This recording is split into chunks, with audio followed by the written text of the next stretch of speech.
ನಮ್ಮ ಮನಸ್ಥಿತಿಯಿಂದ ನಮಗೆ ಕಾಯಿಲೆಗಳು ಬರುತ್ತೆ. ಹೊಟ್ಟೆ ಉರಿ ಪಟ್ಕೊಂಡು ಸ್ಟ್ರೆಸ್ಸಾ, ನೀವು ಡಯಾಬಿಟಿಕ್ ಆಗಿದ್ದೀರೋ ಆಗಿಲ್ವೋ ಅದು ಬೇಡ, ನಿಮ್ಮ ಲೈಫ್ ಸ್ಟೈಲ್ ಸರಿ ಮಾಡ್ಕೊಳ್ಳಿ. ಹೋಮಿಯೋಪತಿ ಮೆಡಿಸಿನ್ಸ್ ಏನಿದೆ ಅದನ್ನು ಯಾರು ಬೇಕಾದರೂ ತಗೋಬೋದು. ಅದರಿಂದ ಸೈಡ್ ಎಫೆಕ್ಟ್ಸ್ ಆಗಲಿ, ಅಲರ್ಜಿ ಆಗಲಿ, ಅವ್ರಿಗದು ಇಲ್ಲ ಅಂತ ಹೇಳಿದ್ರೆ ಆ ಮೆಡಿಸಿನ್ ವರ್ಕೇ ಆಗಲ್ಲ. ಇನ್ನೇನು ನಾಳೆ ಸತ್ತೋಗ್ಬೋದು ಅನ್ನೋ ಮುದ್ಕನ್ ತನಕನೂ. ನೀವು ನೋಡ್ತಾ ಇದ್ದೀರಾ M2 ಹೆಲ್ತ್. ನಾನು ರಕ್ಷಾ. ನಮ್ಮ ಇವತ್ತಿನ ಈ ಸ್ಪೆಷಲ್ ಎಪಿಸೋಡ್ನಲ್ಲಿ ಡಯಾಬಿಟಿಸ್ ಬಗ್ಗೆ ನಾವು ಮಾತನಾಡ್ತಾ ಇದ್ದೀವಿ. ಡಯಾಬಿಟಿಸ್ ಯಾಕೆ ನಮ್ಮ ದೇಶದಲ್ಲಿ ಜಾಸ್ತಿ ಆಗ್ತಾ ಇದೆ, ನಮ್ಮ ಮನಸ್ಥಿತಿಗೂ ಸಕ್ಕರೆ ಕಾಯಿಲೆ ಬರೋದಕ್ಕೂ ಏನಾದರೂ ಕಾರಣ ಇದೆಯಾ, ಲಿಂಕ್ ಇದೆಯಾ, ಅರೆ ನಮ್ಮ ಮಾನಸಿಕ ಸ್ಥಿತಿಯಿಂದ ನಮಗೆ ಡಯಾಬಿಟಿಸ್ ಬರುತ್ತಾ ಅನ್ನೋ ಪ್ರಶ್ನೆ ನಿಮ್ಮಲ್ಲೂ ಮೂಡಬಹುದು. ಎಸ್, ಇದಕ್ಕೆ ಸಾಕಷ್ಟು ಕಾರಣಗಳಿದೆ. ಇದಕ್ಕೆ ಎಫೆಕ್ಟಿವ್ ಟ್ರೀಟ್ಮೆಂಟ್ ಕೂಡ ಇದೆ ಹೋಮಿಯೋಪತಿಲಿ. ಸೊ ಇದೆಲ್ಲವನ್ನ ತಿಳಿಸ್ಕೊಡೋದಕ್ಕೆ ನಮ್ಮ ಜೊತೆ ಇವತ್ತಿನ ಕಾರ್ಯಕ್ರಮದಲ್ಲಿದ್ದಾರೆ doctor Swathi Y V. Welcome to the show madam. ಧನ್ಯವಾದ. ನಾನು ಆಗ್ಲೇ ಹೇಳ್ತಾ ಇದ್ದೆ, ಈಗ ಡಯಾಬಿಟಿಸ್ ಎಷ್ಟು ಪ್ರಮಾಣದಲ್ಲಿ ಜಾಸ್ತಿ ಆಗಿದೆ ಅಂದ್ರೆ ಚೈನಾ ಬಿಟ್ರೆ ನಮ್ಮ ದೇಶ 2ನೇ ಸ್ಥಾನದಲ್ಲಿದೆ. ಸೊ ಅಷ್ಟೊಂದು ದೊಡ್ಡ ಪ್ರಮಾಣದಲ್ಲಿ ಡಯಾಬಿಟಿಸ್ ಹೆಚ್ಚಾಗ್ತಾ ಇದೆ. 13 ಕೋಟಿಗೂ ಹೆಚ್ಚು ಪ್ರೀ ಡಯಾಬಿಟಿಕ್ ಜನ ಕೂಡ ಇಲ್ಲಿದ್ದಾರೆ. ಅಂದ್ರೆ ಅವರು ಬಾರ್ಡರ್ ಲೈನ್ ಅಲ್ಲಿ ಇದ್ದಾರೆ. ಡಯಾಬಿಟಿಕ್ ಅವ್ರಿಗೆ ಇನ್ನೇನು ಬರೋ ಸಾಧ್ಯತೆ ಹೆಚ್ಚಿದೆ ಅನ್ನೋದು ಕೂಡ ಸ್ಟಡೀಸ್ ಹೇಳ್ತಿವೆ. ಇನ್ನು ಹೋಮಿಯೋಪತಿ ಅಂತ ಬಂದಾಗ ನಮ್ಮ ಮನಸ್ಥಿತಿಯಿಂದ ನಮಗೆ ಕಾಯಿಲೆಗಳು ಬರುತ್ತೆ, ನಾವು ಅದಕ್ಕೆ ಟ್ರೀಟ್ಮೆಂಟ್ ಕೊಡ್ತೀವಿ ಅನ್ನೋದನ್ನ ನಾನು ಕೂಡ ಕೇಳಿದ್ದೀನಿ. ಈ ನಮ್ಮ ಮನಸ್ಥಿತಿಗೂ ನಮಗೆ ಬರೋ ಕಾಯಿಲೆಗೂ ಇರುವಂತ ಸಂಬಂಧದ ಬಗ್ಗೆ ತಿಳಿಸ್ಕೊಡಿ. ಹೋಮಿಯೋಪತಿನಲ್ಲಿ ಖಂಡಿತವಾಗ್ಲೂ ನಾವು ಯಾವಾಗ್ಲೂ ಮನಸ್ಥಿತಿ ಮೇಲೆ ಔಷಧಿ ಕೊಡೋದ್ರಿಂದ ಈ ಮನಸ್ಥಿತಿಗಳಿಂದ ಹೇಗೆ ಕಾಯಿಲೆ ಬರುತ್ತೆ ಅಂದ್ರೆ, ಡಯಾಬಿಟಿಸ್ 2 ತರ ವಿಧಾನ ಇದೆ. ಡಯಾಬಿಟಿಸ್ ಮಿಲಿಟಸ್ ಮತ್ತೆ ಡಯಾಬಿಟಿಸ್ ಇನ್ಸಿಪಿಡಸ್, ಅದೆಲ್ಲರಿಗೂ ಗೊತ್ತು. ಡಯಾಬಿಟಿಸ್ ಮಿಲಿಟಸ್ ನಲ್ಲಿ ಬ್ಲಡ್ ಲೆವೆಲ್ ನಲ್ಲಿ ಇರುತ್ತೆ. ಯೂರಿನ್ ಲೆವೆಲ್ ಅಲ್ಲಿ ಇಲ್ಲ ಅಂತ ಅಲ್ಲ, ಆದ್ರೆ ಬ್ಲಡ್ ಲೆವೆಲ್ ನಲ್ಲಿ ಜಾಸ್ತಿ ತೋರಿಸುತ್ತೆ. ಅದಕ್ಕೆ ಪ್ರಾಬ್ಲಮ್ ಏನಾಗಿರುತ್ತೆ ಅಂದ್ರೆ ಪ್ಯಾನ್ಕ್ರಿಯಾಟಿಕ್ ಹಾರ್ಮೋನ್, ಇನ್ಸುಲಿನ್ ಕೊರತೆಯಿಂದ ಆಗಿರುತ್ತೆ. ಇನ್ನೊಂದು ಡಯಾಬಿಟಿಸ್ ಇನ್ಸಿಪಿಟಸ್ ನಲ್ಲಿ ವಾಟರ್ ಮೆಟಬಾಲಿಸಮ್ ತೊಂದರೆಯಿಂದ ಅಂತ ಹೇಳ್ತೀವಿ. ಅಂದ್ರೆ ಅದರಲ್ಲಿ ಕಿಡ್ನಿ ಇನ್ವಾಲ್ವ್ ಆಗಿರುತ್ತೆ. ಆಂಟಿ ಡಯೂರಿಟಿಕ್ ಹಾರ್ಮೋನ್ ಪ್ರಾಬ್ಲಮ್ ಇಂದ ಅದು ಡಯಾಬಿಟಿಸ್ ಇನ್ಸಿಪಿಟಸ್ ಆಗೋದು ಸ್ವಲ್ಪ ರೇರ್ ಕೇಸು, ಅಷ್ಟೊಂದಿಲ್ಲ. ಈ ನಡುವೆ ಜಾಸ್ತಿ ಆಗ್ತಿರೋದು diabetes mellitus. Diabetes mellitus pre diabetes ಯಾಕೆ ಜಾಸ್ತಿ ಆಗ್ತಾ ಇದೆ ಅಂದ್ರೆ ಸ್ಟ್ರೆಸ್ ಕಾರಣ. ಸ್ಟ್ರೆಸ್ ಅಂತ ಒಂದು ದೊಡ್ಡ ಬ್ರಾಕೆಟ್ ಅಲ್ಲಿ ಹಾಕಿ ಬಿಡೋ ಹಾಗಿಲ್ಲ. ಹೋಮಿಯೋಪತಿಲಿ ನಾವೇನ್ ಮಾಡ್ತೀವಿ ಅಂದ್ರೆ ಒಂದೊಂದನ್ನು ಯಾಕೆ ಸ್ಟ್ರೆಸ್ ಆಗಿದೆ, ಟಾರ್ಗೆಟ್ ರೀಚಿಂಗ್ ಇಂದ ಸ್ಟ್ರೆಸ್, ಅಥವಾ ಇವ್ರಿಗೆ ಬೇರೆಯವ್ರನ್ನ ಕಂಡ್ರೆ ಆಗ್ದಿರೋ ಸ್ಟ್ರೆಸ್, ಅಥವಾ ಇವ್ರಿಗೆ ಏನೋ ಹೊಟ್ಟೆ ಉರಿ ಪಟ್ಕೊಂಡು ಸ್ಟ್ರೆಸ್, ಅಥವಾ ಇವ್ರು ಏನೋ ಅನ್ಕೊಂಡಿದ್ರು ಅದು ಜೀವನದಲ್ಲಿ ಆಗ್ಲೇ ಇಲ್ಲ, ನಡಿಲೇ ಇಲ್ಲ ಅಂತ ಹೇಳಿ ಸ್ಟ್ರೆಸ್. ಈ ರೀತಿ ಬಹಳ ಇನ್ನೂ ಎಷ್ಟೆಷ್ಟೋ ರೀತಿಯಲ್ಲಿ ನಾವು ವರ್ಗಾವಣೆ ಮಾಡಿ ಅದರ ಆಧಾರದ ಮೇಲೆ ನಾವು ಔಷಧಿ ಕೊಡ್ತಾ ಹೋಗ್ತೇವೆ. ಅವ್ರ ಮೈಂಡ್ ಸಿಂಪ್ಟಮ್ನೇ ನಾವು ಜಾಸ್ತಿ ಒತ್ತು ಕೊಟ್ಟು ಅದನ್ನ ನೋಡಿಕೊಂಡು ಅದರ ಮೇಲೆ ಔಷಧಿ ಕೊಡ್ತೇವೆ. ಹೇಗೆ ಅಂತ ಹೇಳಿದ್ರೆ, ಈಗ ಡಯಾಬಿಟಿಸ್ ಬಗ್ಗೆ ನಾವು ಮಾತಾಡ್ತಿರೋದ್ರಿಂದ ಡಯಾಬಿಟಿಸ್ನಲ್ಲಿರೋ ಸಿಂಪ್ಟಮ್ಸ್ ಏನೇನು, ಜಾಸ್ತಿ ಬಾಯಾರಿಕೆ ಆಗುವಂಥದ್ದಾಗ್ಲಿ, ಅಥವಾ ಯೂರಿನ್ ಪ್ರಾಬ್ಲಮ್ ಆಗಲಿ, ಯೂರಿನ್ ಹಿಡ್ಕೊಳಕ್ಕಾಗಲ್ಲ, ಕೆಲವ್ರಿಗೆ ತಕ್ಷಣ ಹೋಗ್ಬಿಡ್ಬೇಕು ಅಂತ ಅಂತಾರೆ. ಈ ನಡುವೆ ಅಂತೂ ಅದು ತುಂಬಾ ಜಾಸ್ತಿ ಆಗ್ತಾ ಇದೆ. ಕಮೌಡ್ ನೋಡಿದ ತಕ್ಷಣ ಅವ್ರಿಗೆ ಯೂರಿನ್ ಬಂದ್ಬಿಡುವಂತಹ ಸಾಧ್ಯತೆಗಳು ಯಾಕೆ ಆಗ್ತಾ ಇದಾವೆ ಅಂತ ಹೇಳಿದ್ರೆ, ಅಲ್ಲಿ ಅವ್ರದ್ದು ಯೂರಿನರಿ ಬ್ಲಾಡರ್ ತಪ್ಪು. ಈಗ ನಾವು ಹೇಳ್ಬೇಕು, ನೀವು ಯೂರಿನರಿ ಬ್ಲಾಡರ್ ಕೊಡೋಣ ಔಷಧಿನ ಅಥವಾ ವ್ಯಕ್ತಿ ಕೊಡೋಣ? ಹೋಮಿಯೋಪತಿಲಿ ನಾವು ಯಾವಾಗಲೂ ವ್ಯಕ್ತಿ ನಿಷ್ಠವಾಗಿರ್ತೀವಿ. ಹಾಗಾಗಿ ವ್ಯಕ್ತಿಗೆ ನಾವು ಔಷಧಿ ಕೊಡ್ತೇವೆ. ಸೊ ಆ ವ್ಯಕ್ತಿಗೆ ಸರಿ ಹೋಯ್ತು ಅಂದ್ರೆ, ಅವರ ಮನಸ್ಥಿತಿ ಸರಿ ಹೋಯ್ತು ಅಂದ್ರೆ, ಆಗ ಆಟೋಮೆಟಿಕ್ ಆಗಿ ಯೂರಿನ್ ಆ ರೀತಿ ಆಗುವಂತ ಸಿಂಪ್ಟಮು ಸರಿ ಹೋಗುತ್ತೆ. ಅದು ಯಾಕೆ ತೋರಿಸ್ತಾ ಇದೆ ಅಂದ್ರೆ, ನಮಗೆ ಗೊತ್ತಿದೆ ಯೂರಿನ್ ಡಯಾಬಿಟಿಸ್ ಇರೋರಿಗೆ ಹಾಗಾಗತ್ತೆ ಅಂತ. ಸೊ ಹಾಗೆ ಡಯಾಬಿಟಿಸು ಸರಿ ಹೋಗುತ್ತೆ. ಸೊ ಹೀಗೆ ನಾವು ಸಮಗ್ರವಾಗಿ ನೋಡ್ಕೊಂಡು ಔಷಧಿ ಕೊಡ್ತೇವೆ. ಆಯ್ತು, ಮನಸ್ಥಿತಿ ಏನ್ ಹೇಳ್ತೀರಿ? ಈ ಯೂರಿನ್ ಇನ್ಕಾಂಟಿನೆನ್ಸ್ಗೆ ಅಥವಾ ಪದೇ ಪದೇ ಯೂರಿನ್ ಹೋಗುತ್ತೆ ಅದಕ್ಕೆ ಅಂತ ಅಂದ್ರೆ, ಇನ್ಕಾಂಟಿನೆನ್ಸ್ಗೆ ಏನು ಅಂತ ಹೇಳಿದ್ರೆ, ಅವ್ರಿಗೆ ಏನೋ ತಂದು ಹೊಟ್ಟೋಗ್ತಾ ಇದೆ, ಹಿಡ್ಕೊಳಕ್ ಆಗ್ತಾ ಇಲ್ಲ, ಅನೇಬಲ್ ಟು ಕಂಟ್ರೋಲ್ ಅನ್ನೋದಿರುತ್ತೆ. ಸಾಮಾನ್ಯ ನಮಗೆ ಗೊತ್ತಿರೋ ಹಂಗೆ 45, 46 ಅಂತ ಸಮಯದಲ್ಲಿ, ಈಗ ಈ ನಡುವೆ 35ರಲ್ಲೂ ಈ ರೀತಿ ಆಗ್ತಾ ಇದೆ. ಯಾಕೆ ಅಂದ್ರೆ, ಕೆಲಸ ಹೋಗ್ಬಿಡುತ್ತೇನೋ, ಪಿಂಕ್ ಸ್ಲಿಪ್ ಗ್ಯಾರಂಟಿ ಏನೋ, ಆ ಥರ ಯೋಚನೆ. 40, 45, 60, 50 ಆ ಸಮಯದಲ್ಲಿ ಅಂದ್ರೆ ಮಗನಿಗೆ ಅಥವಾ ಮಗಳಿಗೆ ಮದುವೆ ಮಾಡ್ತಾ ಇರ್ತಾರೆ. ನನ್ನ ಮೇಲೆ ನಾನು ಇನ್ನು ಕಂಟ್ರೋಲ್ ಮಾಡೋಕ್ಕಾಗಲ್ವೇನೋ, ಅವ್ರು ನನ್ನ ಕೈ ಬಿಟ್ಟು ಹೊಟ್ಟೋಗ್ತಾ ಇದ್ದಾರೇನೋ, ಈ ಥರ ಮನಸ್ಥಿತಿ. ಸಣ್ಣದು ಹೇಳಿದ್ದಷ್ಟೇ ಎಕ್ಸಾಂಪಲ್ಲು. ಇದೇ ಥರ ಆಗಬೇಕು ಅಂತಿಲ್ಲ. ಅವರಿಗೆ ಯಾವ ರೀತಿ ಇರ್ಬೋದು ಆ ರೀತಿ ಇರ್ಬೋದು. ಮೇ ಬಿ ಮಕ್ಕಳಲ್ಲೂ ಕಾಣಿಸ್ತಾ ಇದೆ ಈಗ ಈ ಇನ್ಕಾಂಟಿನೆನ್ಸ್ ಅಂತ. ಆದರೆ ಮಕ್ಕಳಲ್ಲಿ ಏನು ಡಯಾಬಿಟಿಸ್ ಅಂತ ಲೆವೆಲ್ ತನಕ ಹೋಗಿರಲ್ಲ. ಆದರೆ ಮಕ್ಕಳಲ್ಲಿ ಕಾಣಿಸ್ಕೊಳ್ತಾ ಇದೆ ಅಂದರೆ ಮುಂದೆ ಯಾವತ್ತೋ ಬರ್ಬೋದು ಅಂತ ನಾವು ಪ್ರಿಡಿಕ್ಟಿವ್ ಹೋಮಿಯೋಪತಿ ಅಂತ ಒಂದು ಪ್ರಭೇದ ನಾವು ಮಾಡ್ಕೊಂಡಿದ್ದೀವಿ. ಅದರಲ್ಲಿ ನಾವು ಅದನ್ನ ನೋಡ್ಕೊಳ್ತೇವೆ. ಹೇಗೆ ಅಂತ ಹೇಳಿದ್ರೆ, ಈ ಮಕ್ಕಳಲ್ಲಿ ಆ ಟೈಮ್ನಲ್ಲೇ ಕಾಣಿಸ್ಕೊಂಡ್ರೆ ಅವ್ರಿಗೆ ನಾಳೆ ಆ ಥರ ಸಾಧ್ಯತೆ ಇದೆ. ಡಯಾಬಿಟಿಸೇ ಬರಬೇಕು ಅಂತ ಏನಿಲ್ಲ, ಆದರೆ ಸಾಧ್ಯತೆ ಇದೆ. ಸೊ ಈ ಮಕ್ಕಳಲ್ಲಿ ಅವಾಗ್ಲಿಂದನೇ ನಾವು ಅದನ್ನ ಸರಿ ಕೊಳ್ತಾ ಹೋದ್ರೆ ಸರಿ ಹೋಗುತ್ತೆ. ಮಕ್ಕಳಲ್ಲಿ ಏನಿರುತ್ತೆ ಅಂತ ಮನಸ್ಥಿತಿ, ಪ್ರೈಮರಿ ಸ್ಕೂಲ್ನಲ್ಲಿ ಚೆನ್ನಾಗಿರ್ತಾರೆ ಮಕ್ಕಳು, ಎಲ್ಲ ಮೇಷ್ಟ್ರುಗಳ ಜೊತೆನೂ ಚೆನ್ನಾಗಿ ಆಟ ಆಡ್ಕೊಂಡು ಅವ್ರಿಗೆ ಚೆನ್ನಾಗಿ ಪಾಠ ಮಾಡ್ಕೊಂಡಿರ್ತಾರೆ. ಹೈಸ್ಕೂಲ್ಗೆ ಹೋಗ್ಬೇಕಾದ್ರೆ ಭಯ ಹತ್ಕೊಳುತ್ತೆ. ಓ ನಾನಿನ್ ಬರಲ್ವೇನೋ ಪ್ರೈಮರಿ ಸ್ಕೂಲ್ಗೆ, ಮತ್ತೆ ನನ್ನಿಂದ ಹೊರಟೋಗ್ತಿದ್ಯೇನೋ ಈ ಪ್ರೈಮರಿ ಸ್ಕೂಲು, ನನ್ನ ಬಾಲ್ಯ ಆಗೋಯ್ತು. ಎಲ್ಲರೂ ಹೇಳೋದು, ಏ ನೀನ್ ದೊಡ್ಡವನಾಗ್ತಾ ಇದ್ಯಾ, ಏ ನೀನ್ ದೊಡ್ಡೋಳಾಗ್ತಿದ್ಯಾ, ಏನ್ ಹೀಗ. ಪ್ರೈಮರಿ ಸ್ಕೂಲ್ ಮುಗಿದು ಇನ್ನೇನ್ ನಾವು ಕಾಲಿಡ್ತಿರ್ತೀವಿ ಹೈಸ್ಕೂಲ್ಗೆ ಅಂತ ಹೇಳೋ ಅಷ್ಟೊತ್ತಿಗೆ ಪ್ಯುಬರ್ಟಿನೂ ಶುರು ಆಗುತ್ತೆ. ಆಗ ಮನೇಲೆಲ್ಲ ರೆಸ್ಟ್ರಿಕ್ಷನ್ಸ್ ಶುರು ಆಗೋಗುತ್ತೆ. ನೀನಿನ್ನು ಮುಂಚಿನ ಥರ ಇರೋ ಹಾಗಿಲ್ಲ.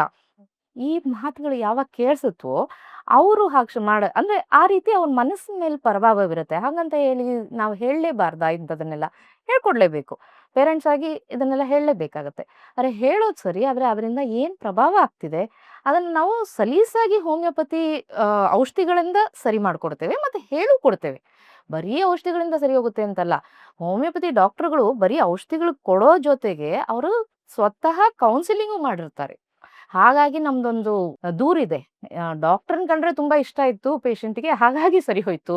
ಮಕ್ಳಿಗೆಲ್ಲ ಹೋಮಿಯೋಪತಿ ಡಾಕ್ಟರ್‌ಗಳನ್ನ ಕಂಡ್ರೆ ಇಷ್ಟ, ಯಾಕೆಂದ್ರೆ ಸಿಹಿ ಗುಳಿಗೆಗಳು ಕೊಡ್ತಾರೆ ಅಂತ. ಇಲ್ಲ, ಅವ್ರ ಮನಸ್ಥಿತಿನ ಅರ್ಥ ಮಾಡ್ಕೊಂಡು ನಾವು ಹೇಳ್ಕೊಡ್ತೀವಲ್ಲ, ಮತ್ತ್ ಹೌದು ನೀನ್ ಹೇಳ್ತಿರೋದು ಸರಿ, ಆಗ್ಲಿ ಈ ಥರನೂ ಇರ್ಬೋದು ಅಂತ ಹೇಳ್ತೀವಲ್ಲ, ಹಾಗಾಗಿ ನಮ್ಮನ್ನ ಕಂಡ್ರೆ ಇಷ್ಟ ಇರತ್ತೆ. ಓಕೆ. ಸೊ ಈಗ ಸಿಂಪ್ಟಮ್ಸ್ ಬಗ್ಗೆ ನಾವು ಮಾತಾಡ್ತಾ ಇದ್ವಿ. ಆಗ್ಲೇ ಹೇಳ್ತಿದ್ದೆ. ಈಗ ಡಯಾಬಿಟಿಸ್ ಅಂದ ತಕ್ಷಣ ಸಾಕಷ್ಟು ಜನಕ್ಕೆ ಗೊತ್ತಾಗಿದೆ ಏನೇನ್ ಸಿಂಪ್ಟಮ್ಸು, ಇದ್ರೆ ನನಗೆ ಶುಗರ್ ಇದೆಯಾ ಇಲ್ವಾ ಅಂತ. ಬಟ್ ಈಗ HbA1c 7.5 ಗಿಂತ ಜಾಸ್ತಿ ಇದ್ರೆ ಏನ್ ಮಾಡ್ಬೇಕು? ಈಗ ತುಂಬಾ ಜನ HbA1c ಟೆಸ್ಟ್ ಮಾಡಿಸ್ತಿದ್ದಾರೆ. ಸೊ 7.5 ಕ್ರಾಸ್ ಆದ್ರೆ ಅವರು ಡಯಾಬಿಟಿಕ್ ಆಗ್ಬಿಟ್ಟಿದ್ದಾರೆ ಅಂತ ಅರ್ಥ. ನೀವು ಡಯಾಬಿಟಿಕ್ ಆಗಿದ್ದೀರೋ ಆಗಿಲ್ವೋ ಅದು ಬೇಡ. ನಿಮ್ ಲೈಫ್ ಸ್ಟೈಲ್ ಸರಿ ಮಾಡ್ಕೊಳ್ಳಿ. ನೀವು ತಿನ್ನೋ ಆಹಾರ ಸರಿ ಇರಬೇಕು. ಮತ್ತೆ ಈ ಬಿಳಿಯಾದಂತ ಆಹಾರ ತಿನ್ನಬಾರ್ದು ಅಂತ ಈಗಾಗಲೇ 20 ವರ್ಷ, 25 ವರ್ಷದಿಂದನೂ ಹೇಳ್ತಾ ಇದ್ದಾರೆ ಅಂತ. ಸಕ್ಕರೆ ಮತ್ತೆ ಉಪ್ಪು ಮತ್ತೆ ಮೈದಾ ಅಂತ. ಯಾಕೆ ಇದನ್ನ ತಿನ್ಬೇಡಿ ಅಂತ ಹೇಳ್ತಾರೆ ಅಂದ್ರೆ ಇದೆಲ್ಲ ಮ್ಯಾನ್ ಮೇಡು. ನೀವು ಚಿಕ್ಕ ವಯಸ್ಸಿನಿಂದನೂ ಬೆಲ್ಲನೇ, ಜೋನಿ ಬೆಲ್ಲನೋ ಅಥವಾ ಅವರು ಆಗ್ತಾನೆ ತೆಗ್ದಿರ್ತಾರಲ್ಲ ಬೆಲ್ಲ, ಅಥವಾ ನೀವು ಮನೆಯಲ್ಲೇನೆ ಕಬ್ಬನ್ ಹಿಂಡಿ ಯೂಸ್ ಮಾಡಿದ ಬೆಲ್ಲ, ಅದೇನು ತೊಂದರೆ ಆಗಲ್ಲ ಅಷ್ಟಾಗಿ. ಆದ್ರೆ ಈ ಅತಿಯಾಗಿ ಅದನ್ನ ಬಳಸೋದ್ರಿಂದ, ಆಮೇಲೆ ಸದಾ ಅದನ್ನೇ ಉಪಯೋಗಿಸ್ತಿದ್ರೆ ಅತಿ ಸರ್ವತ್ರ ವರ್ಜಯೇತ್. ಯಾವ್ದನ್ನ ಅತಿ ಮಾಡ್ತೀವೋ ಅದರಿಂದ ಏನಾದ್ರೂ ತೊಂದರೆ ಆಗತ್ತೆ. ಅದು ತೊಂದರೆ ಆಗತ್ತೆ ಅಂತ ಮುಂಚೆನೇ ಈ ರೀತಿ ಗೊತ್ತಾಯ್ತು ಅಂದ್ರೆ ಅವಾಗ ಅವ್ರು ಅದನ್ನ ಸರಿ ಮಾಡ್ಕೊಳ್ಳೋದಕ್ಕೂ ಓಕೆ. ಅಂದ್ರೆ ಏನ್ ತಿನ್ಬಾರ್ದು ಅದನ್ನ ತಿನ್ಬಾರ್ದು, ಏನ್ ತಿನ್ಬೇಕಾಗಿದೆಯೋ ಅದನ್ನ ಮಾಡ್ಬೇಕು. ಮತ್ತೆ ಇನ್ ಕೆಲವು ಸಂದರ್ಭಗಳಲ್ಲಿ ಅವರು ಫಿಸಿಕಲ್ ಆಕ್ಟಿವಿಟೀಸೇ ಇರಲ್ಲ. ಆ ತರ ಫಿಸಿಕಲ್ ಆಕ್ಟಿವಿಟೀಸು ಅದು ಇದು ಶುರು ಮಾಡ್ಕೊಂಡ್ರೆ ಆಗ ಸರಿ ಹೋಗುತ್ತೆ. ನಾನ್ ನನ್ನ ಪೇಷಂಟ್‌ಗೆ ಏನ್ ಹೇಳ್ತೀನಿ ಅಂದ್ರೆ, ನಿಮಗೆ ಡಯಾಬಿಟಿಸ್ ಅಥವಾ ಪ್ರೀ ಡಯಾಬಿಟಿಕ್ ಅಂತ ನೀವು ಈ ಕಂಪ್ಯೂಟರ್ ಸಾಫ್ಟ್‌ವೇರ್ ಇಂಜಿನಿಯರ್ಸ್ ಇದಾರಲ್ಲ, ಅವ್ರಿಗೆ ಟೆಸ್ಟ್ ಮಾಡಿದ ತಕ್ಷಣ ಹೇಳ್ಬಿಡ್ತಾರೆ. ರಿಪೋರ್ಟ್ ನೋಡ್ಕೊಂಡು ನೀವು ಜಿಮ್ಮಿಗೆ ಹೋಗೋದಲ್ಲ, ನಿಮ್ ಹೆಂಡತಿಗೆ ಸಹಾಯ ಮಾಡಿ ಮನೆ ಕಸ ಗುಡಿಸಿ ಒರೆಸಿದ್ರೆ ಅಲ್ಲಿಗೆ ಸರಿ ಹೋಗುತ್ತೆ. ಪ್ರತಿದಿನನೂ ಅಷ್ಟೆಲ್ಲ ಕೆಲಸ ಇರ್ತಿತ್ತು. ಈಗ ಆಗ್ತಾ ಇಲ್ಲ ಆ ರೀತಿ. ಹಾಗಾಗಿ ಈ ರೀತಿಯಾದಂತಹ ತೊಂದರೆಗಳು ಕಾಣಿಸ್ತಾ ಇದೆ. ಜಿಮ್‌ನಲ್ಲಿ ಹೋಗ್ಬಿಟ್ಟು ಎಲ್ಲೂ ಹೋಗದೆ ಇರುವಂತಹ ಸೈಕಲ್‌ನ ತುಳಿಯೋದ್ರ ಬದಲು ಸೈಕಲ್‌ನ ತುಳ್ಕೊಂಡೇ ಹೋಯ್ತು ಅಂದ್ರೆ ಎರಡೊಂದು ಕೆಲಸ ಆಗತ್ತೆ. ಆಗ ನನ್ನಿಂದ ಬೇರೆಯವ್ರಿಗೂ ಉಪಯೋಗ ಆಯ್ತು. ಆ ಕೆಲಸ ಮಾಡಿದ್ರಿಂದ ನನಗೂ ಒಂದು ಏನೋ ಲಾಭ ಸಿಕ್ತು ಅಂತ ಹೇಳಿ ನಾವು ಹೆಮ್ಮೆಯಿಂದ ಇರ್ತೀವಿ. ಆವಾಗ ನಮ್ಮ ಒಳಗಡೆನೂ ಮನಸ್ಥಿತಿ ಎಚ್ಚೆತ್ಕೊಂಡು ಸರಿ ಹೋಗುತ್ತೆ ಅಂತ ಹೇಳ್ತಿರ್ತೀನಿ. ಸೊ ಹೀಗೆ ಮಾಡಿದ್ರೆ ಅವ್ರಿಗೆ ಸಲೀಸಾಗಿ ಡಯಾಬಿಟಿಸು ಹದಕ್ ಬಂದ್ಬಿಡುತ್ತೆ. ಇನ್ನು ಆಹಾರದ ವಿಚಾರಕ್ಕೆ ಬಂದ್ರೆ ಯಾವ ಆಹಾರವನ್ನ ಸೇವಿಸಬೇಕು, ಯಾವ ಆಹಾರವನ್ನ ಅವರು ಆದಷ್ಟು ಅವಾಯ್ಡ್ ಮಾಡಬೇಕು ಅಂತ ಹೇಳ್ತೀರಾ ನೀವು ಹೋಮಿಯೋಪತಿಯಲ್ಲಿ? ಎಲ್ಲಾ ರೀತಿಯಾದಂತಹ ಆಹಾರನೂ ಮನುಷ್ಯನಿಗೆ ಯೋಗ್ಯವಾದ್ದೇ. ಯಾವ್ದನ್ನ ತಿನ್ಬೇಕು, ಯಾವ್ದನ್ನ ತಿನ್ಬಾರ್ದು ಅಂತ ಹೇಳಿದ್ರೆ, ಜೆನೆಟಿಕಲಿ ಮಾಡಿಫೈಡ್ ಆಗಿ ಏನಿದೆ, ಮನುಷ್ಯನ ಹಸ್ತಕ್ಷೇಪ ಆಗಿರುವಂತಹದ್ದು ಏನೇ ಇದ್ರೂ ಅದು ಬೇಡ. ನ್ಯಾಚುರಲ್ ಆಗಿ ಸಿಗುವಂಥದ್ದು ಏನೇ ಇದ್ರೂ that is very good. So ಈಗ ಅದಕ್ಕೆ ಅಂತ ಹೇಳಿ ಮಿಲ್ಲೆಟ್ಸ್ ಅಂತ ಶುರುವಾಗಿದೆ. ಇವರು ಮಿಲ್ಲೆಟ್ಸ್‌ನ ಮೊದಲಿನಿಂದ ತಿನ್ಕೊಂಡು ಬಂದಿದ್ರೆ ಈ ತರ ಆಗ್ತಾ ಇರ್ಲಿಲ್ಲ. ಸೊ ಇವಾಗ ಶುರು ಮಾಡೋದಾ ಡಾಕ್ಟ್ರೇ ಅಂತ ಹೇಳಿದ್ರೆ, ಇವ್ರಿಗೆ ನೇಚರ್ ಬೇಜಾರಾಗತ್ತೆ. ಅಂದ್ರೆ ಅದನ್ನ ತಿನ್ಬೇಕಾದ್ರೆ ಅವ್ರಿಗೆ ಅದು ರುಚಿ ಅಷ್ಟು ಪಕ್ವ ಅನ್ಸಲ್ಲ. ಹಾಗಾಗಿ ಬೇಜಾರಾಗತ್ತೆ. ಅವಾಗ ಏನ್ ಮಾಡ್ಬೇಕು ಅಂದ್ರೆ ಚಿಕ್ಕ ವಯಸ್ಸಿನಿಂದನೇ ಶುರು ಮಾಡ್ಕೊಂಡ್ಬಿಡ್ಬೇಕು. ಈಗ ಚಿಕ್ಕ ವಯಸ್ಸಿನಿಂದನೇ ಮಕ್ಕಳಿಗೆ ಆ ಥರದ್ದೇ ಆಹಾರ ಕೊಟ್ಟು ಸರಿ ಮಾಡಿದ್ರೆ ಅವಾಗ ಏನು ತೊಂದರೆ ಆಗಲ್ಲ. ಇನ್ನೊಂದು, ಜಾಸ್ತಿ ಸಿಹಿ ಅನ್ನುವಂತಹ ಪದಾರ್ಥಗಳನ್ನ ತಗೊಳ್ಬಾರ್ದು. ಅದು ಜೇನುತುಪ್ಪ ಆದ್ರೂ ಇರ್ಲಿ. ಹೆಲ್ದಿ ಹೆಲ್ದಿ ಅಂತ ಹೇಳ್ತಾರೆ, ಹಾಗಲ್ಲ. ಅದೂನು ಎಷ್ಟು ಪ್ರಮಾಣ ಇರಬೇಕೋ ಅಷ್ಟೇ. ಜೊತೆಗೆ ಇದು ಫ್ರೂಟ್ಸು ಸಿಕ್ಕಾಪಟ್ಟೆ ತಿನ್ಬೇಕು ಅಂತ ಹಂಗೇನಿಲ್ಲ. ನಮಗೆ ಸಿಗುವಂತ ಫ್ರೂಟ್ಸು ನ್ಯಾಚುರಲ್ ಆಗಿ, ಮತ್ತೆ ಈ ಏನೋ ಪುಡಿ ಹಾಕಿ ಅದನ್ನ ಎಲ್ಲ ಹಣ್ಣು ಮಾಡ್ತಾರೆ ಆ ಥರ ಇರಬಾರ್ದು. ಮತ್ತೆ ಅವತ್ತು ಸೀಸನಲ್ ಫ್ರೂಟ್ಸು ಅವಾಗ ಆ ಕಾಲಮಾನಕ್ಕೆ ಏನು ಸಿಗುತ್ತೋ ಅಂತ ಫ್ರೂಟ್ಸ್ ತಿನ್ಬೇಕು. ಈ ರೀತಿ ಆಯ್ತು ಅಂತ ಹೇಳಿದ್ರೆ ಅವ್ರಿಗೆ ಸಲೀಸಾಗಿ ಹೋಗುತ್ತೆ. ಅಂದ್ರೆ ಡಯಾಬಿಟಿಸ್ ಆಲ್ರೆಡಿ ಬಂದಿರೋರು ಕೆಲವೊಂದು ಫ್ರೂಟ್ಸು ಅಂದ್ರೆ ಈ ವಾಟರ್ ಮೆಲನ್ ಆಗಲಿ ಅಥವಾ ಮ್ಯಾಂಗೋ ಆಗಲಿ, ಇಲ್ಲ ಈ ಹಲಸಿನಣ್ಣಾಗ್ಲಿ, ಇಂಥದನ್ನ ತಗೋಬಾರ್ದು. ಸೊ ಇವ್ರು ಎಂಥ ಆಹಾರ ತಗೋಬೇಕು ಅಂತ ಹೇಳಿದ್ರೆ, ಯಾವುದು ಇವ್ರಿಗೆ ಮಧುಮೇಹಕ್ಕೆ ಪೂರಕವಾಗಿರುತ್ತೋ, ಯಾವುದು ಚೇಪೆಕಾಯಿ. ಚೇಪೆಕಾಯಿನಲ್ಲೂ 2 ರೀತಿ ಇದೆ. ಒಂದು ಪಿಂಕ್ ಕಲರ್ ಇರುತ್ತೆ, ಇನ್ನೊಂದು ವೈಟ್. ವೈಟ್ ಕಲರ್ ಇರುವಂಥದ್ದಾದ್ರೆ ಟು ಸಮ್ ಎಕ್ಸ್ಟೆಂಟ್ ಬೆಟರ್. ಆದ್ರೆ ಅದೂನು ಜೆನೆಟಿಕಲಿ ಮಾಡಿಫೈಡ್ ಅಲ್ದಿರ ನಾಟಿ ಅನ್ನೋದಾದ್ರೆ, ಕಾಡ್ನಲ್ಲಿ ಸಿಕ್ಕಿದ್ದಾದ್ರೆ ಅದು ಓಕೆ. ಇನ್ನೊಂದು ಈ ಪರಂಗಿ ಹಣ್ಣು ತಿನ್ಬೋದು ಅಂತ ಹೇಳ್ತಾರೆ. ಪರಂಗಿ ಹಣ್ಣಲ್ಲೂ ಹೇಗೆ ಅಂತ ಹೇಳಿದ್ರೆ ಹೊಟ್ಟೆಯಲ್ಲಿ ಬೀಜ ಇರ್ಬೇಕು ಅದಕ್ಕೆ. ಒಳಗಡೆ ಕಟ್ ಮಾಡಿದಾಗ ಅದ್ರೊಳಗಡೆ ಜಾಸ್ತಿ ಬೀಜ ಇದೆ ಅಂತ ಹೇಳಿದ್ರೆ ಅಂತ ಹಣ್ಣು ತಿಂದ್ರೆ ಓಕೆ. ಸೀಡ್ಲೆಸ್ ತಿಂತು ಅಂತ ಹೇಳಿದ್ರೆ ಅವ್ರಿಗೆ ತೊಂದರೆ ಆಗುತ್ತೆ. ಮತ್ತೆ ಜಮ್ನೇರಳೆ ಹಣ್ಣು ತಿನ್ಬೇಕು ಅಂತ ಹೇಳ್ತಾರೆ. ಹೌದು, ಜಮ್ನೇರಳೆ ಹಣ್ಣುನು ಬಹಳ ಒಳ್ಳೇದು ಅಂತ ನಮ್ಮ ಹೋಮಿಯೋಪತಿನಲ್ಲಿ ಅದರದನ್ನೇ ಔಷಧಿ ಮಾಡಿ ಅದರದ್ದೇ ಔಷಧಿನ ಕೊಟ್ಟು ಅದರಿಂದ ಸರಿ ಮಾಡ್ತೇವೆ. ಸೊ ಜಮ್ನೇರಳೆ ಹಣ್ಣು ಮತ್ತೆ ಇದು ಸ್ಟಾರ್ ಫ್ರೂಟ್ ಅಂತ ಹೇಳ್ತೀವಿ. ಈ ತರದನ್ನೆಲ್ಲ ಸೇವಿಸ್ಬೋದು. ಇನ್ನು ಎಕ್ಸರ್ಸೈಸ್ ವಿಚಾರಕ್ಕೆ ಬಂದ್ರೆ ವ್ಯಾಯಾಮ ಎಲ್ರಿಗೂ ಒಳ್ಳೇದು. ಅಫ್ಕೋರ್ಸ್ ಅದು ಎಲ್ಲರೂ ಹೇಳ್ತಾರೆ. ಎಸ್ಪೆಷಲಿ ಡಯಾಬಿಟೀಸ್ ಅವರು ನಡಿಬೇಕು 45 ನಿಮಿಷ ನಡಿಗೆ ಅವ್ರಿಗೆ ತುಂಬಾ ಮುಖ್ಯ ಅಂತ ಹೇಳ್ತಾರೆ. ಸೊ ನಿಮ್ಮ ಟ್ರೀಟ್ಮೆಂಟ್ ಅಲ್ಲಿ ಈ ಎಕ್ಸರ್ಸೈಸ್‌ನೂ ಜೊತೆಗೆ ಸೇರಿಸ್ಕೊಂಡ್ರೆ ಅವ್ರಿಗೆ ಎಷ್ಟು ಎಫೆಕ್ಟಿವ್ ಆಗಿ ಕೆಲಸ ಮಾಡುತ್ತೆ ಅಂತ? ಖಂಡಿತ ಅದು ನಮ್ದು ಹೋಮಿಯೋಪತಿ ಟ್ರೀಟ್ಮೆಂಟ್ ಜೊತೆಗೆ ಅವರು ಎಕ್ಸರ್ಸೈಸ್ನು ಒಳಗೂಡಿಸಿದ್ರೆ ಡಬಲ್ ಧಮಾಕ ಅಲ್ವಾ. 2 ಡಬಲ್ ಇನ್ಕ್ರಿಮೆಂಟ್ ತರ ಆಗಿ ಅವ್ರಿಗೆ ಬೇಗ ಸರಿ ಹೋಗುತ್ತೆ. ಅಷ್ಟೇ ಅಲ್ಲ, ಬರೀ ಔಷಧಿ ತಗೊಳ್ಳೋದು ಮತ್ತೆ ಇದಾಗದಲ್ಲ, ಮನಸ್ಥಿತಿನ ಸರಿ ಮಾಡ್ಕೋಬೇಕು. ಅದು ಬಹಳ ಮುಖ್ಯ. ಹೋಮಿಯೋಪತಿ ಔಷಧಿ ತಗೊಳ್ಳೋರ್ಗೆ ನಾವು ಎಕ್ಸ್‌ಪ್ಲೈನ್ ಮಾಡಿ ಹೇಳಿರ್ತೇವೆ. ನಿಮ್ಗೆ ಈ ಕಾರಣದಿಂದ ಮೂಲ ಕಾರಣ ನಾವು ಹುಡುಕೋದು ಅವ್ರಿಗೆ. ಯಾವುದು ಮೂಲ ಕಾರಣ? ಇದು. ಅದು ಎಲ್ಲಿ ತನಕ ಇದೆ ಅಂತ ಹೇಳಿದ್ರೆ ನಾವು ಹೋಮಿಯೋಪತಿನಲ್ಲಿ ಇನ್ಕಾಂಟಿನೆನ್ಸ್ ಯೂರಿನ್ ನೋಡಿದ್ವಿ. ಥರ್ಸ್ಟ್ ಬಹಳ ಬಾಯಾರಿಕೆ ಆಗುತ್ತೆ ಅವ್ರಿಗೆ. ಸಿಕ್ಕಾಪಟ್ಟೆ ಥರ್ಸ್ಟ್. ಬಹಳ ಬೇಕು ನನ್ಗೆ ಅಂತ ಇರುತ್ತೆ. ಥರ್ಸ್ಟ್ ಯಾವಾಗ? ಎಷ್ಟು ನೀರು ಕುಡಿತೀವೋ ಅಷ್ಟು. ಅದ್ರ ಮೇಲೂ ಬೇಕು ಅಂತ ಹೇಳಿದ್ರೆ ಯಾಕೆ ಅನ್ನಿಸ್ತಾ ಇದೆ? ಅವಶ್ಯಕತೆಗೆ ಮೀರಿ ಬೇಕು. ಅವಾಗ ಅವ್ರ ಅಂತ ಮನಸ್ಥಿತಿ ಡೈರೆಕ್ಟ್ ಆಗಿ ನಾವು ಹೇಳಕ್ ಹೋಗಲ್ಲ. ಅವ್ರಿಗೆ ಹೆಂಗ್ ಸೂಚ್ಯವಾಗಿ ಹೇಳ್ಬೇಕು ಹಂಗೆ ಹೇಳ್ತೀವಿ. ಇನ್ನೊಂದು ಹೋಮಿಯೋಪತಿನಲ್ಲಿ ನಾವು ಔಷಧಿ ಕೊಡ್ತೇವಲ್ಲ, ನಮ್ಗಿದು ಗೊತ್ತಾಗಿದ ತಕ್ಷಣ ನಾವು ಔಷಧಿ ಹಾಕೋದು ಅವ್ರ ಒಳಗಡೆ ಹೋಗಿ ಇಂಟರ್ನಲ್ ಕೌನ್ಸಿಲಿಂಗ್ ಮಾಡತ್ತೆ. ಸೊ ಇಂಟರ್ನಲ್ ಕೌನ್ಸಿಲಿಂಗ್ ಹೆಂಗಾಗತ್ತೆ? ಅವ್ರು ಅದನ್ನ ಒಪ್ಕೊಂಡ್ರು ಒಪ್ಕೊಳ್ದೇ ಇದ್ರೂನು ಅವ್ರಿಗೆ ಅದಿದ್ರೆ ಅದನ್ನ ಅದು ಸರಿ ಮಾಡತ್ತೆ. ಅವ್ರಿಗದು ಇಲ್ಲ ಅಂತ ಹೇಳಿದ್ರೆ ಆ ಮೆಡಿಸಿನ್ ವರ್ಕೇ ಆಗಲ್ಲ.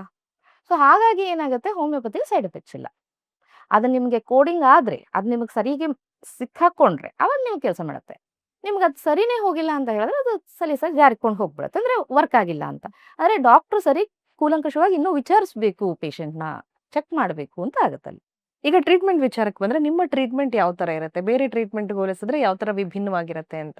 ಎಷ್ಟು ಬೇಗ ಅವರು ರಿಕವರ್ ಆಗ್ಬೋದು? ಅವ್ರು ಇಷ್ಟೇ ಅವಧಿಯಲ್ಲಿ ರಿಕವರ್ ಆಗ್ತಾರೆ ಅಂತ ಯಾವ ಡಾಕ್ಟ್ರು ಹೇಳಲ್ಲ. ಹೇಳೋ ಹಾಗೂ ಇಲ್ಲ. ಯಾಕೆ ಅಂದ್ರೆ it depends on an individual. ಇನ್ನೊಂದು, ನಾವು ಹೋಮಿಯೋಪತಿ ಔಷಧಿ ಕೊಡೋದೆಲ್ಲ ಸಕ್ಕರೆ ಗುಳಿಗೆಗಳು, ಅದಕ್ಕೂ ಮೀರಿ ಸ್ವಲ್ಪ ಬೇಕು ಅಂದ್ರೆ ಮದರ್ ಟಿಂಚರ್ಸು ಕೊಡ್ತೇವೆ. ಸೊ ಇದನ್ನ ಕೊಟ್ಟಾಗ ಅವ್ರಿಗೆ ಏನಾಗತ್ತೆ, ಅವರ ಮನಸ್ಥಿತಿನೂ ಸರಿ ಹೋಗ್ತಾ ಬರುತ್ತೆ. ಮದರ್ ಟಿಂಚರ್ಸ್ ಯಾಕೆ ಕೊಡ್ತೀವಿ ಅಂದ್ರೆ ನಾವು ಎಷ್ಟೇ ಹೇಳಿರ್ಬೋದು, ಡಯಾಬಿಟಿಸ್ ಬರ್ಬೇಕಾದ್ರೆ 35 ಆಗಿರುತ್ತೆ, ಇಲ್ಲ 45, ಇಲ್ಲ ಚಿಕ್ಕ ಮಕ್ಕಳಲ್ಲಿ ಬಂದಿದೆ ಅಂದ್ರೂನು ಅವ್ರ ಮನಸ್ಥಿತಿ ಮೇಲೆ ಕೊಡ್ತಿರೋದ್ರಿಂದ ಎಷ್ಟು ಹೇಳ್ಕೊಟ್ರು ಅವ್ರು ಮಾಡಲ್ಲ. ಸೊ ಹಾಗಾಗಿ ಫಿಸಿಯೋಲಾಜಿಕಲ್ ಡೋಸ್‌ನ ಸರಿ ಮಾಡೋ ಹಾಗೆ we will also be correcting them with the physiological doses with homeopathic mother tincture. So ಅವಾಗ ಸ್ವಲ್ಪ ಬೇಗ ಹೆಲ್ಪ್ ಆಗತ್ತೆ. ಇಷ್ಟು ಅವಧಿ ಅಂತ ಹೇಳಿಕ್ ಹೋಗಲ್ಲ ನಾವು. ಯಾಕೆಂದ್ರೆ ಎಷ್ಟು ಬೇಕಾದ್ರೂ ಟೈಮ್ ಹಿಡಿಬೋದು. ಯಾಕೆ ಅಂದ್ರೆ ಕೆಲವೊಂದು ಕೇಸ್ಗಳಲ್ಲಿ 3 ತಿಂಗಳಲ್ಲೇ ಸರಿ ಹೋಗ್ಬಿಟ್ಟು, ಡಾಕ್ಟ್ರೇ ನೀವು ಹೇಳಿರೋದು ನಾನು ಅಡ್ವೈಸ್ ಸಾಕು, ಇಷ್ಟು ನಾನು ಪಾಲಿಸ್ತೀನಿ ಅಂತ ಇದುವರೆಗೂ ವಾಪಸ್ ಬಂದಿಲ್ಲ. ಅವ್ರು ಸಿಗ್ತಾರೆ ಮತ್ತೆ ಬೇರೆ ಪೇಷಂಟ್ಸ್‌ನ ಕರ್ಕೊಂಡ್ಬರ್ತಾರೆ, ಸರಿ ಇದ್ದಾರೆ. ಇನ್ನೊಂದು ಪೇಷಂಟ್ ಏನು ಹೇಳಿದ್ರು ಅಂದ್ರೆ, ಡಾಕ್ಟ್ರೇ ನೀವು ಶುಗರ್ ತಿನ್ಲೇಬೇಡ ಅಂತ ಹೇಳಲೇ ಇಲ್ವಲ್ಲ ನೀವು. ಅದಕ್ಕೆ ನಾನು ತಿಂತಾ ಇದ್ದೀನಿ, ಶುಗರ್ ಜಾಸ್ತಿ ಆಗಿದೆ ಅಂತ ಹೇಳುವಂಥ ಪೇಷಂಟ್ಸ್ ಇರ್ತಾರೆ. ಹಾಗಾಗಿ ನಾವು ಹೇಳಿಕ್ಕೆ ಹೋಗಲ್ಲ ಇಷ್ಟೇ ಅವಧಿಯಲ್ಲಾಗುತ್ತೆ ಅಂತ. ಇದು ಅವ್ರವ್ರಿಗೆ ಬಿಟ್ಟಿದ್ದು. ಪೂರ್ಣ ಸರಿ ಮಾಡಿದ್ದಾದ್ಮೇಲೂನು ನಾವೇನ್ ಮಾಡ್ತೇವೆ, 1 ಅಥವಾ 2 ತಿಂಗಳದ್ದು ಔಷಧಿನ ಮತ್ತು ಕೊಟ್ಟು, ಅಂದ್ರೆ ಇವತ್ತು ಆಗೋಗಿತ್ತು, ಇವತ್ತುಗೆ ನಾರ್ಮಲ್ ಆಗಿ ಬಂದ್ಬಿಟ್ಟಿದೆ ರಿಪೋರ್ಟ್ ಅಲ್ಲಿ. ಅದಾದ್ಮೇಲೂನು ನೋಡಿ ಅವರ ರೀತಿ ನೀತಿಗಳನ್ನ, ಅವರ ನಡವಳಿಕೆಗಳನ್ನ ನೋಡ್ಕೊಂಡು ಗುರುತಿಸಿ ಅದೆಲ್ಲ ಸರಿ ಹೋಗಿದ್ಯಾ ಅಂತ ನೋಡಿ ಆಗ ಆಮೇಲೆ ಬಿಡ್ತೀವಿ. 2-3 ತಿಂಗಳು ಆದ್ಮೇಲೆ. ಇಲ್ಲ ಅವಾಗ್ಲೂ ಅವ್ರು ಏನಾದ್ರು ತಪ್ಪು ಮಾಡ್ತಿದಾರೆ ಅಂದ್ರೆ ಮತ್ತೂ ಕೌನ್ಸಿಲಿಂಗ್ ಮಾಡಿ ಹೇಳ್ತೇವೆ. ನೋಡು ನಿನ್ಗೆ ಈ ತರ ಇತ್ತಲ್ಲ, ನೋಡಿ ಇವಾಗ ಅರ್ಥ ಮಾಡ್ಕೊ, ಇದರಿಂದ ಹಿಂಗಾಗಿತ್ತು ನಿನ್ಗೆ ಅಂತ ಹೇಳಿ ತೋರಿಸಿ ಆಮೇಲೆ ಬಿಡ್ತೇವೆ. ಅವಾಗ ಅವ್ರು ಅದನ್ನ ಸರಿ ಮಾಡ್ಕೊಳ್ತಾರೆ. ಹೋಮಿಯೋಪತಿ ಮೆಡಿಸಿನ್ಸ್ ಏನಿದೆ ಅದನ್ನ ಯಾರು ಬೇಕಾದ್ರೂ ತಗೋಬಹುದು? ಅದರಿಂದ ಸೈಡ್ ಎಫೆಕ್ಟ್ಸ್ ಆಗ್ಲಿ, ಅಲರ್ಜಿ ಆಗ್ಲಿ, ಅಥವಾ ಪರ್ಸನ್ ಟು ಪರ್ಸನ್ ಏನಾದ್ರೂ ಅದು ವ್ಯತ್ಯಾಸ ಆಗತ್ತಾ? ಹೇಗೆ ಅಂತ, ಹೆಂಗ್ ಕೆಲಸ ಮಾಡುತ್ತೆ medicines? Homeopathy medicines it will definitely work on your mind symptoms. ನಾವು ಕೊಡೋದು ಮೈಂಡ್ ಸಿಂಪ್ಟಮ್ ಮೇಲೆ, ಆದರೆ ಫಿಸಿಯೋಲಾಜಿಕಲ್ ಡೋಸಸ್ಸು ಇದಾವೆ ಹೋಮಿಯೋಪತಿಲಿ. And even these are all potentised medicines. ಯಾರೇ ತಗೋಬೋದಂದ್ರೆ ಅವರೇ ತಗೊಳ್ಬಾರ್ದು. ನಾವು ಕೊಡ್ತೀವಿ, ಹೋಮಿಯೋಪತಿ ಡಾಕ್ಟರ್ಗಳು ಕೊಡ್ತೀವಿ. ಆವಾಗ ಸಣ್ಣ ಮಗು, ಆಗ್ತಾನೆ ಹುಟ್ಟಿರೋ ಮಗುವಿಂದ ಇನ್ನೇನು ನಾಳೆ ಸತ್ತೋಗ್ಬೋದು ಅನ್ನೋ ಮುದ್ಕನ್ ತನಕನೂ ಔಷಧಿಗಳನ್ನ ಯಾರು ಬೇಕಾದ್ರೂ ತಗೋಬೋದು. ಇನ್ನೊಂದು ಕೇಳ್ತಾರೆ, ಆ ಸಣ್ಣದು ಔಷಧಿ ಗುಳಿಗೆಗಳು ಸಕ್ಕರೆ ಇದ್ದದಲ್ವಾ, ಅದರಿಂದನೇ ಡಯಾಬಿಟಿಸು ಜಾಸ್ತಿ ಆಗುತ್ತೆ. 4 ಕಾಳು ಶುಗರಿಂದ ಏನೂ ಆಗಲ್ಲ. ಆಮೇಲೆ ಅದು ಶುಗರ್ ಅಲ್ಲ, ಆಕ್ಚುಲಿ ಅದು ಗೋಟ್ಸ್ ಮಿಲ್ಕ್ ಅಂತ ಹೇಳ್ತೇವೆ. ಕುರಿ ಹಾಲು ತುಂಬಾ ಥಿಕ್ಕಾಗಿರುತ್ತೆ. ಅಷ್ಟು ದಪ್ಪಕ್ಕೆ ಥಿಕ್ಕಾಗಿರೋವಂಥದ್ದನ್ನ ಗುಳಿಗೆಗಳ ತರ ಮಾಡಿರ್ತೀವಿ. ಅದು ಶುಗರ್ ಆಫ್ ಮಿಲ್ಕ್ ಅಂತ ಹೇಳಿದ್ರೆ ಈ ಸಕ್ಕರೆ ಅಲ್ಲ, ಕಬ್ಬಿನ ಸಕ್ಕರೆ ಅಲ್ಲ. ಓಕೆ, ಕೊನೆಯದಾಗಿ ಡಯಾಬಿಟೀಸ್ ಬಗ್ಗೆ ಏನ್ ಹೇಳ್ತೀರಾ ನಮ್ಮ ವೀಕ್ಷಕರಿಗೆ? ಅದೇನು ದೊಡ್ಡ ಮಾರಕವಾದಂಥ ಕಾಯಿಲೆ ಅಲ್ಲ. ಮನಸ್ಸು ಮಾಡಿದ್ರೆ ಖಂಡಿತವಾಗ್ಲೂ ಅದನ್ನ ನಿವಾರಿಸ್ಬೋದು.